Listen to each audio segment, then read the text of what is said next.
Hey guys, my last video was about sci-fi fantasy and you seemed to like it, so yeah, thanks to all the new subs from that video. We're small but mighty. On a personal level, I really like fantasy, all kinds of fantasy. Today I wanted to talk to you about a little bit of a different kind of fantasy. My last video, I talked about 2 examples of high fantasy, which is not like when gnomes smoke that wacky weed.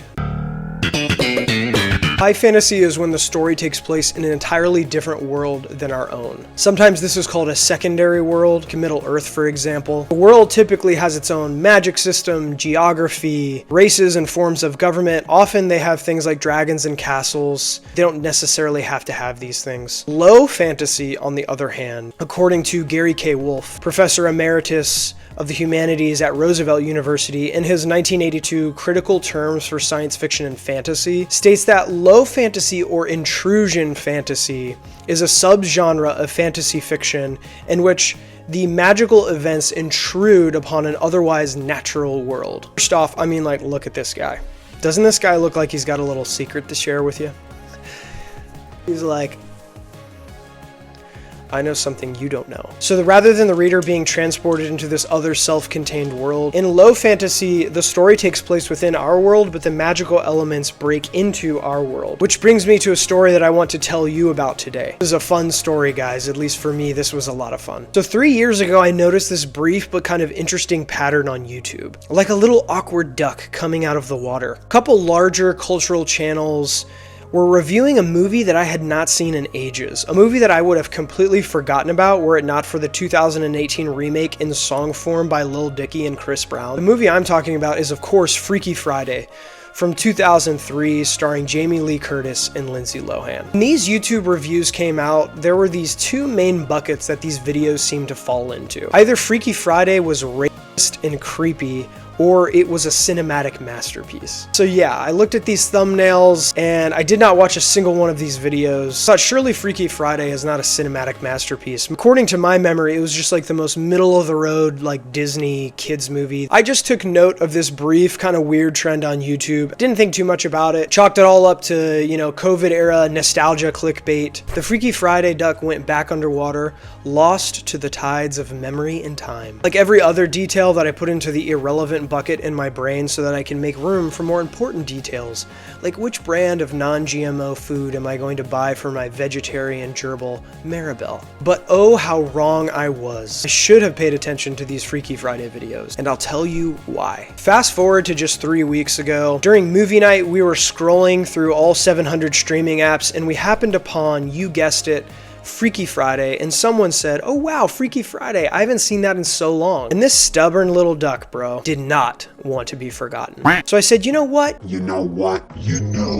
Why not? Let's give this a shot. Let's watch this creepy and cinematic masterpiece. Really the feeling that we had was, let's watch something nostalgic, maybe something cringy. We can look back on 2003 and all of our awkward memories. We can make fun of how campy and cringe it is. And we all agreed that this was the mood we were in for, so we watched Freaky Friday. I was watching and watching and waiting for the first moment that I could maybe make fun of something, you know, start to pick it apart. Because that's what I like to do. It's a weakness of mine. Because why express genuine emotion when you can just degrade other things to make yourself feel better? I was waiting very patiently for something to make fun of. Anything that I could make fun of. Scenes were going by and I felt this kind of feeling in my gut. I said, wait a minute, is this good? Is this really actually good? And the one thing I'll say that I could make fun of that it started with right off the bat was the alarm clock trope. This is one thing I could definitely make fun of. It's probably the tropiest trope of all movie tropes. Here's a pie chart of every movie made between the years 1982 and 2009. Little known fact is that every single one of them started off with an alarm clock waking up the protagonist. 100% of them. This has been tested by science. Bro. But other than this like very tropey trope, the entire beginning of this movie wastes absolutely no time setting up these 2 main characters, Anna Coleman and Tess Coleman. Tess is trying to meditate and do her nails and juggle her hectic life of getting the kids ready for school and working a full-time job. Anna, her daughter, is refusing to get out of bed, and then this happens. Tess tries to pull Anna out of bed and Anna hangs on via the headboard. Now, in a lesser movie, this would just be a throwaway detail and you could forget about it and move on. But remember this scene. Remember the pulling on the headboard. This is a thematically significant detail. And this is all pretty typical teenage parent dynamic going on in the beginning, except for one thing that's very easy to miss, and this will again play out as we unpack the rest of the plot. The dad is nowhere to be seen, and it doesn't really necessarily pique our interest because who knows, the dad could have left for work early, maybe the family has gone through a divorce and the dad's not around. Whichever one is the case, it's not explicitly stated. Then there's this car ride to school, which furthers the dynamic specifically between the mother and the daughter. There's an absolute crucial line of dialogue right here where they discuss the possibility of a future piercing for the daughter. So I'm just gonna get a little stud right here, okay? No, I don't want my maid of honor looking like a little harlot. A lot of commentary has said, wow, look at how judgmental Tess is being. And it's like, sure, I mean, on a surface level, certainly that is what's going on. But also packed into this little line is a hint about Anna being her own mother's maid of honor, which makes the audience go, so probably there's more here to the story of why the dad is gone. It's a small detail and it's obscured by the, 15th century medieval terminology, but it does make us kind of go, When Tess drops Anna off at school, there's this iconic line. Make good choices! Again, it's funny, but it's not a throwaway line. This is thematically significant. And they each start their days, and we get a deeper look into what it's like being Tess and Anna. This is where the really fun character building starts. We learn that Anna is simply more than just an overdramatic teenager. She's honestly facing some uphill battles at school. First of all, there's Stacy Hinkhouse, who is particularly evil. Stacy is Anna's childhood best friend, but she has kind of morphed specifically into like a spawn of Satan. She torments Anna any chance she gets. Not only this, but when Tess is dropping Anna off at school, Stacy makes it a point to congratulate Tess on her upcoming wedding. So shows just how Machiavellian and evil Stacy is. To be a bully to Anna at school, but also super nice and kind and interested in her mother, or at least appearing that way. And the mother buys into it because of their old friendship, so Stacy's kind of manipulating the mother into liking her. This is really efficient and effective character building for a villain, I think. Rather than just showing her doing evil things, I think it like brings her closer to Anna, and it kind of makes it creepier that she used to be her best friend. Her English teacher is out to get her. She gets an F on an English essay, even though it's very clear through her discussion with the teacher that she knows the material. Dominated by one all-powerful, ego-tripping dictator, except he had hair. And when Anna mouths off as a consequence of this, she gets detention. She also gets detention when she tries to get back at Stacy in gym class and she hits her in the back of the head with a volleyball.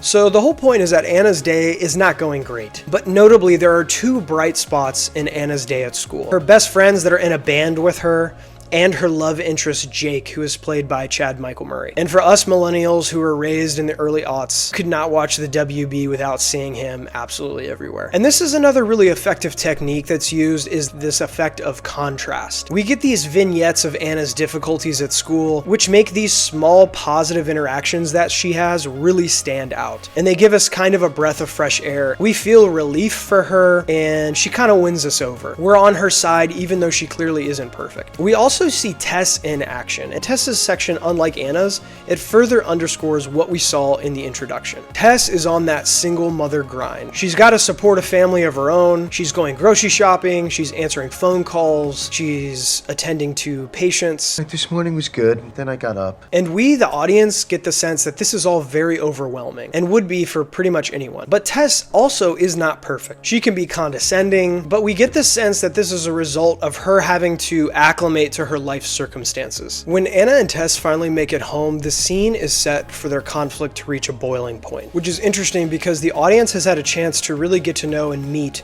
both Tess and Anna. We've seen the characters' internal struggle, but the mother and the daughter have not seen each other's. We can also see how these characters are sort of fated to have this conflict. All the things that allow Tess to manage her life, primarily orderliness and conscientiousness, maybe even a little dash of judgmentalness, are the exact qualities that bring her into conflict with Anna, whose teenage search for identity and belonging act as one of the many responsibilities that Tess feels like she has to manage. Meanwhile, Anna comes home and finds her brother playing her guitar with drumsticks. Now, as an amateur guitar enthusiast myself, let me just say that this is bad.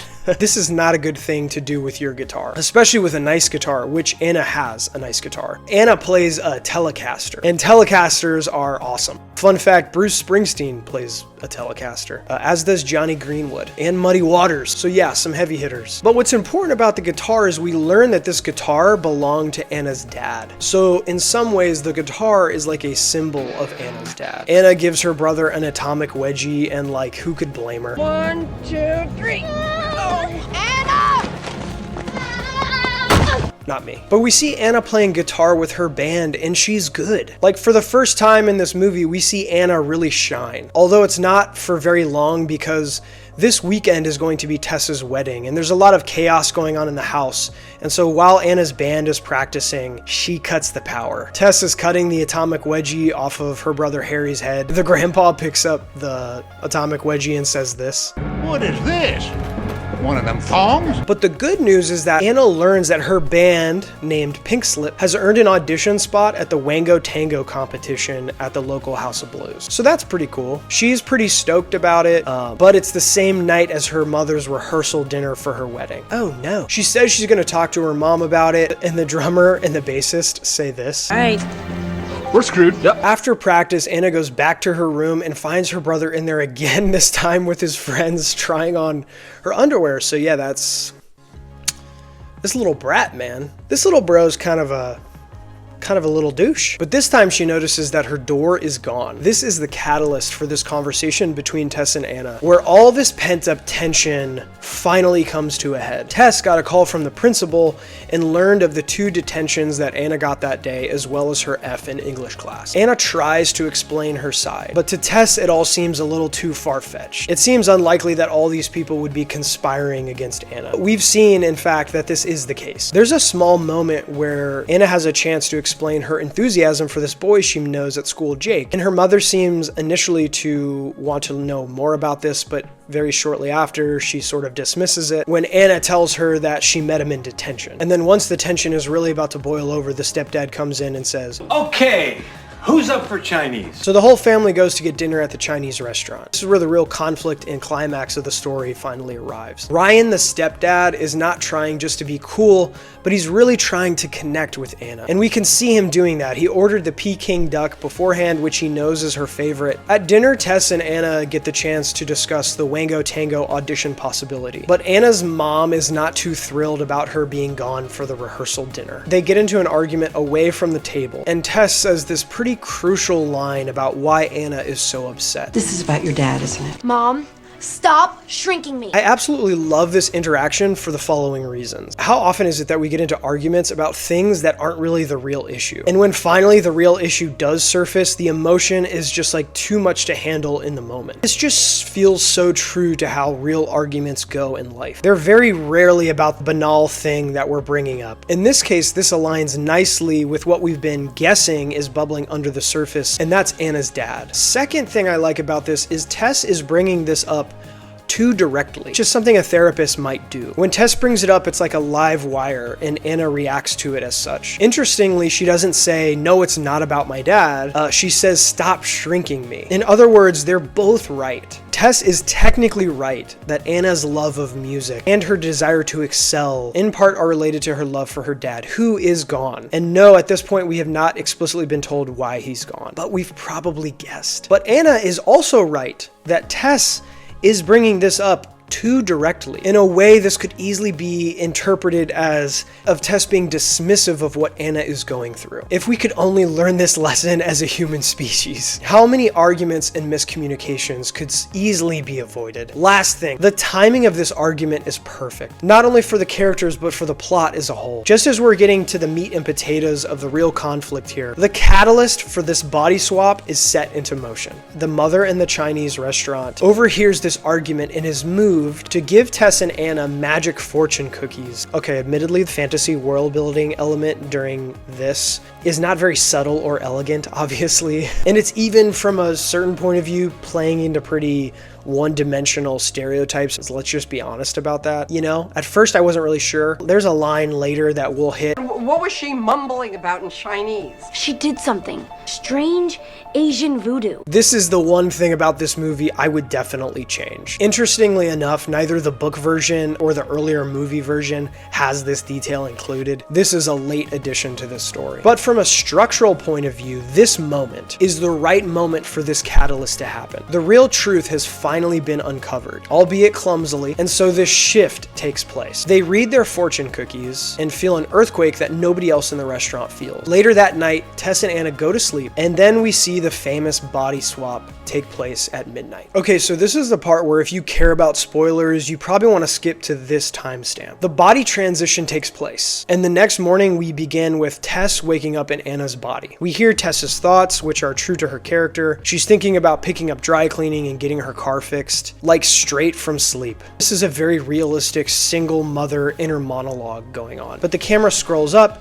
and we see not Tess's face, but Anna's. Then we get a little snorri cam footage of this up close and personal, and I think this is so effective because it underscores the horror element of what's happening. Yes, this is a cute PG movie about a mother-daughter body swap, but also, that's kind of really weird when you think about it. And for the first time in this movie, we get this really unnerving sense of dread, and it's kind of claustrophobic. Harry, the little brother, comes into Anna's room. He says this: Mom's dead! And this not only heightens the horror of the body swap, especially from Tess inside Anna's perspective, but it's also kind of funny because once we are confronted with Anna having being transported into Tess's body, it recalls how deeply she sleeps as a teenager and won't wake up. Tess in Anna's body goes into her room and finds Anna and Tess, and she's drooling on the bed. Okay, I want you to think about this. The writing is already getting us into buying into the body switch before Anna has even woken up. Because we remember how hard it was to wake up Anna at the beginning of the movie, and now even when she's switched bodies, she's still hard to wake up. So hard, Tess in Anna's body has to resort to this. Remember? I told you this would come back. Nothing is wasted in this script, and it's really impressive. This whole scene of them realizing what's happening is so iconic. Anna in Tess's body looks in the mirror. Look at me! I know. We seem to be inside I'm each other. old!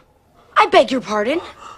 Oh, I'm like the Crypt Keeper! Now, I might be overreading this scene, but I'm interested in why she specifically says Crypt Keeper. Does she think that her mom really looks that old? Or does it have to do with maybe the fact that her father's dead and she sees herself in pursuit of music and still mourning his loss as actually attending his grave? I'm not like overly committed to this interpretation. Might be over egging the muffins a little bit, but also the horror in this scene is so funny. I'm just very fascinated by the relationship between horror and humor. You know, like the whole clown trope, or the recent Smile movies are an example of this. When the scary object has something humorous in it, it almost like makes it scarier. In this scene though, it's almost like the humor is acting as a balm. Like we're laughing at this, but of course from the character's perspective, this is horrifying. So this goes on, and Anna and Tess discuss what they might do to fix the situation, but no easy answers are forthcoming. So they decide to live out their lives for the day in each other's bodies as best they can. As this is happening, they put it together that the earthquake at the Chinese restaurant is maybe a catalyst for the magical switch. So when each of them starts each other's days, there's some funny hijinks that goes on. They get to school and Anna is still flirting with Jake even though she's in her mother's body, and it's a little weird. And then when Anna goes to her mother's job as Tess, she starts off the day by like buying a bunch of stuff, giving her mom a makeover, which I think is kind of a cool scene. What a teenager would do with an adult's power in the world, I think is kind of cool, because like money is one of the only weapons that you have as an old person, I guess. And then she goes to work for her mom and she meets with her patients for the day, and she finds herself like she can't do it. Her mother has so much responsibility that Anna finds it's much more difficult than she first thought. So at lunchtime, they go back to the Chinese restaurant to see how they can get switched back. The answer as to how they can switch back because they have to fulfill the fortune that was on the cookie. A journey soon begins, its prize reflected in another's eyes. When what you see is what you lack, then selfless love will change you back. And this is a bummer because they don't have a lot of time to figure out what this means or how they're supposed to do it, because Anna has an important honors qualifying exam that Tess is going to have to take for her, and Tess has Harry's student-teacher conference that Anna will have to attend for her. At the parent-teacher conference, Anna in Tess's body is surprised to find that Harry wrote an essay about the person he admires most, and that person is Anna. It's her, which she's very shocked and touched by. Then when Anna gets home as Tess, she finds that Ryan has surprised her with a guest spot on a talk show for her upcoming book. Meanwhile, as Tess is taking Anna's honors exam for her, she is realizing that actually high school exams are much more difficult than she remembers. Then Stacy Hinkhouse tricks her into making it look like she was cheating, and then Stacy narcs on her. Stacy sucks. Which puts into place this important moral scene in which Jake witnesses Tess and Anna's body erase the answers on Stacy's test. Which, if you think about it from a mother's perspective, makes sense. Because if a girl just ruined your daughter's honor exam, that might affect what colleges she gets into or what jobs she might have in the future. Like, that's kind of a big deal. But of course, Jake doesn't know what's happened. He doesn't know about the body switch. But when Jake sees Tess and Anna's body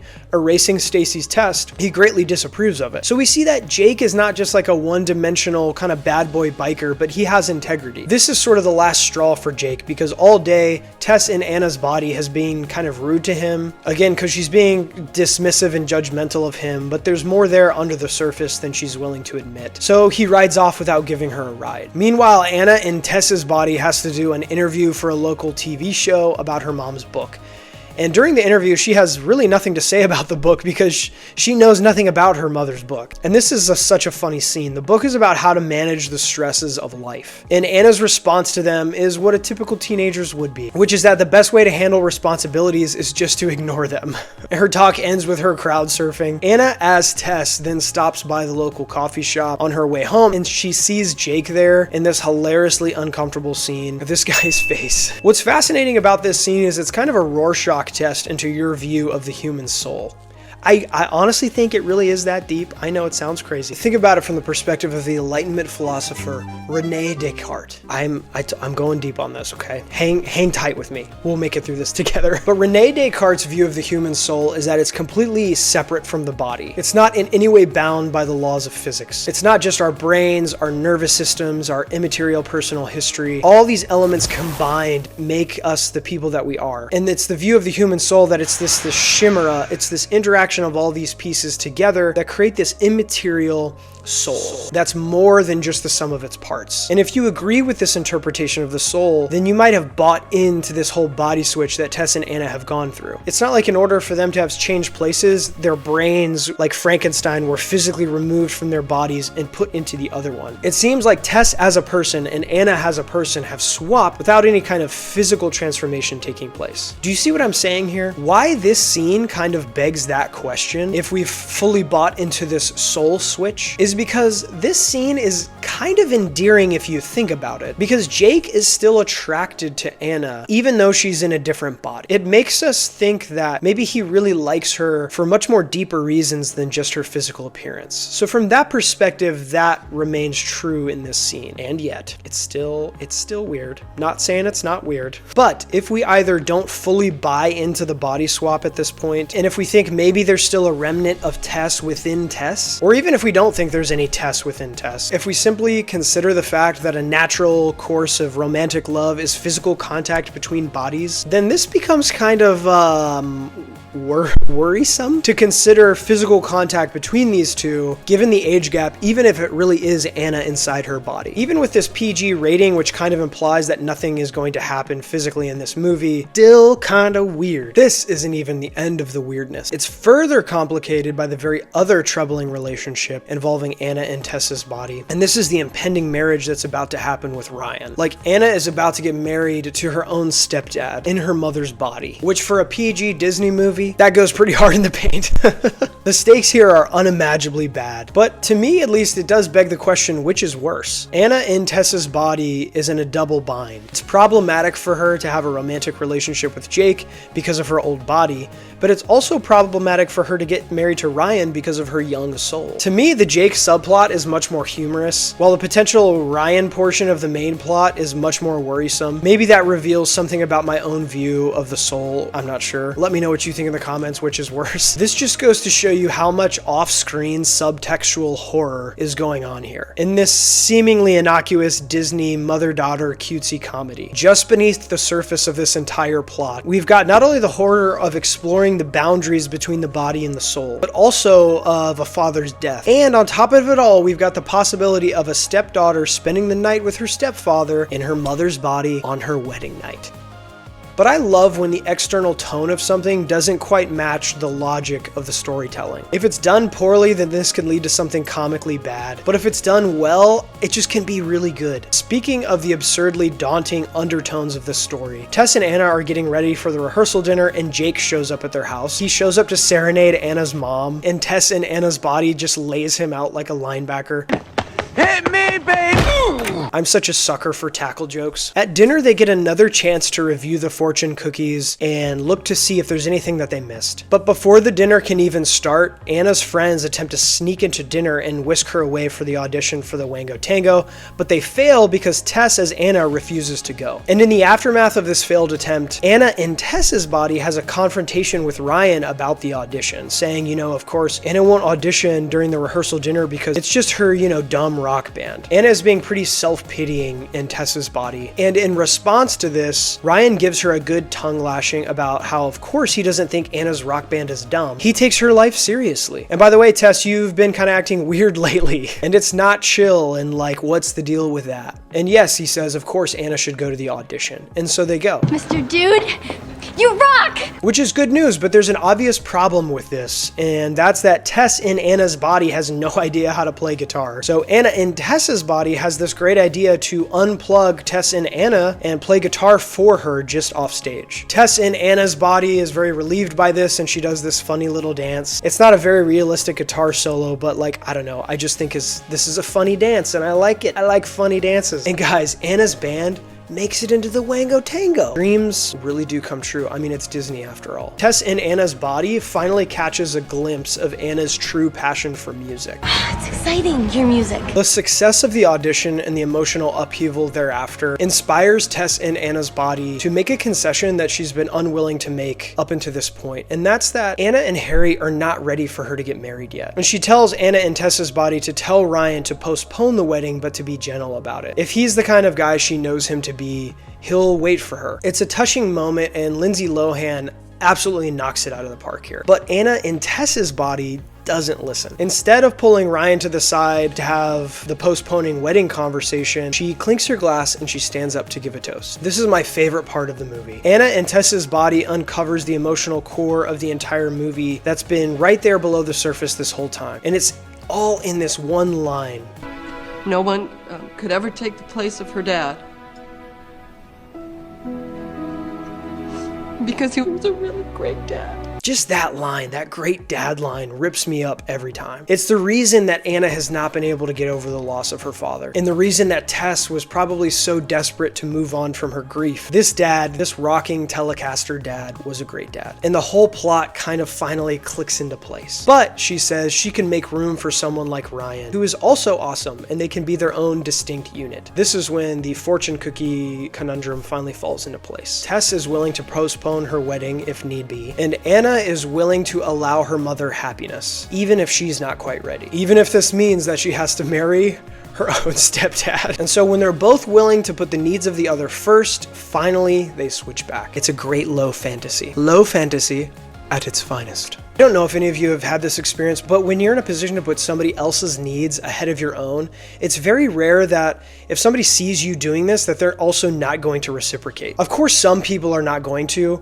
I don't think that the message of this movie is just to be a doormat and let people walk all over you. There are certain conflicts in our lives that I think we need to pay attention to. If you've had a long-standing feud with somebody, maybe a family member or a friend, and the source of that tension is maybe more than you realized, those moments are powerful because it gives you a chance to reach outside of yourself. All great relationships basically work this way. Most commonly, people look after themselves rather than somebody else, right? That's like how strangers relate to each other. I look after me, you look after you, there's no connection, there's no vulnerability. That's how the world relates to one another. But if one person puts somebody else's needs above their own and the other person doesn't, then you've got abuse or you've got victimization going on. That's almost worse than scenario number one. The third scenario is when both people are putting the other's needs ahead of their own. That's That's when you have something real, a reciprocal relationship where you have love. Without this third dynamic, life is bleak, man. Most of the time it's very hard to do. It's not easy at all, which is the point of this movie. The humor, the execution, it's beautiful. There's always obstacles in the way of us seeing this dynamic, and we're always tempted to prioritize our own perceptions and experiences above those of other people. Other people have experiences just like we do, and it doesn't make any sense that those shouldn't exist and that we live in the this prison of our own minds. Clouds our vision of reality because we have cartoonish versions of what other people experience and see, and we have this very hyper-realistic of our own, and so it clouds our judgment of what's real and what's not real. At the very end, Tess and Anna are back in their bodies in the wedding, and everything ends as it should. Jake and Anna reconcile. Poor Jake is very confused about what's happened. Brother Harry and Grandpa have a brief argument, and the grandma approaches them with fortune cookies, and then the daughter tackles Harry and the grandpa. If you can believe it, this is how this movie ends. This is a ballsy choice. Very bold. Another perfect tackle joke. Now, I think, like, this movie, you could say, like, okay, this is just a moral lesson, but I think it's more than a moral lesson. The way the execution happens, the jokes, the punchlines, character development, to me makes it much more than a moral lesson. It's really, in my mind, a very unexpected work of art. Lindsay Lohan's performances, Jamie Lee Curtis's performance is really incredible, and they really shine through this movie. I have a sequel coming out next year, which is going to be called Freakier Friday, and honestly, I'm excited for it. Like, just a couple months ago, I wouldn't have known about this. I wouldn't have been excited about it. They're bringing the original writers back. Hopefully, they don't include the racial stereotypes in this version, but for me, yeah, like, this was a great unexpected movie. It has no business being as good as it is. And if for those of you who are maybe more on the snobbish end of, your cinematic tastes, always find really well-written things sometimes in unexpected places. And these are really some of my favorite things to find. These hidden gems that, you wouldn't have expected at all. The whole body swap metaphor is kind of an interesting metaphor for what fiction does. It allows us to get into the minds of somebody else and to experience the life that they experience, giving us more empathy for more kinds of people in the world, which, I don't know, if you ask me, is something that we could use in our culture right now just a little bit. So yeah, if you like this video, hit that subscribe button, hit that notification bell, hit the like for me. Leave me a comment if you agree, if you disagree with my analysis of Freaky Friday. I really enjoyed it. I had a lot of fun. Hopefully you did too. If you subscribe and you like this video, I would love to be you for a day. You're probably so cool. See you later.